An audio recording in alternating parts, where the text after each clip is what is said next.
So how do you build a middle class?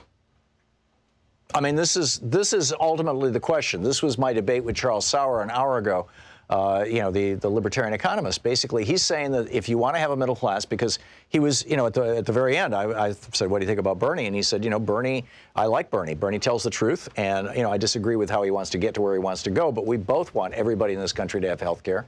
And we both want all of our kids to get a good education, and we both want, and I know that to be true of Charles, by the way, because I know Charles. I got to know Charles quite well when we lived in D.C., and he's one of a small handful of conservatives that I consider friends. Julio Rivera is another one who comes on this show and defends Donald Trump, but Julio's a good and decent guy, even though he's a little nutty when it comes to politics. But, the question is, how do you build a strong middle class?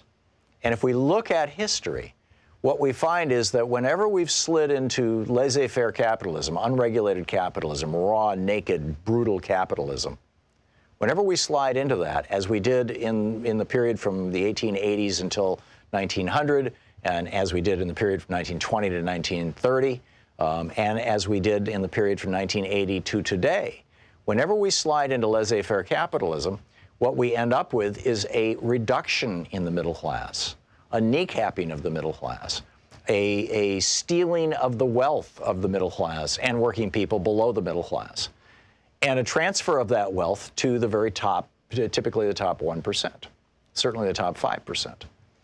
And it's as predictable as, the sun comes up every morning.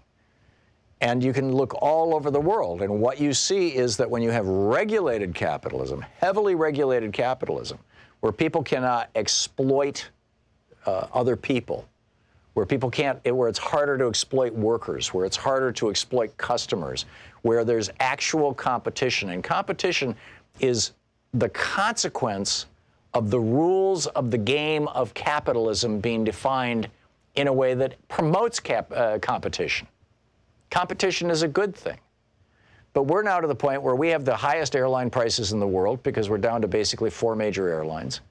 We have the highest cell phone service prices in the world. The average family in the United States spends around between $80 and $100 a month for cell phone service for the family.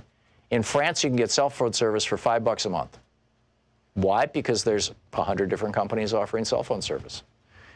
Here in the United States, internet service, the average cost of internet service in the United States is in the $70 range.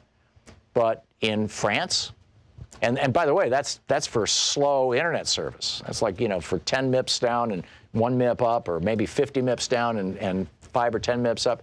For 100 MIPS in both directions in France, you can get internet service for $15, $20. And it's not just France, by the way. It's all, it's South Korea, it's Japan, it's all the rest of the European countries. I just use France as an example because there have been several good pieces written about this, and Thomas Piketty, who is a French economist, has been writing about this a lot lately. We don't have competition in the United States anymore. We have monopoly. That's why, as I mentioned earlier, my next book, which will be out this fall, and it's available for pre-order right now, shameless plug, is the hidden history of monopoly and the destruction of the American middle class and small business. And that's exactly what's going on. So if we want to have a strong middle class, we need to, number one, challenge the monopolies. We need to take them on and take them down. Number two, we need to build the power of labor through encouraging unionization. And number three, we need to discourage hoarding of wealth and the theft of wealth through a high tax rate on really genuinely wealthy people, which includes, in my opinion, that a property tax like you and I pay on our homes, a wealth tax, should be paid by the billionaires on the money in their money bin.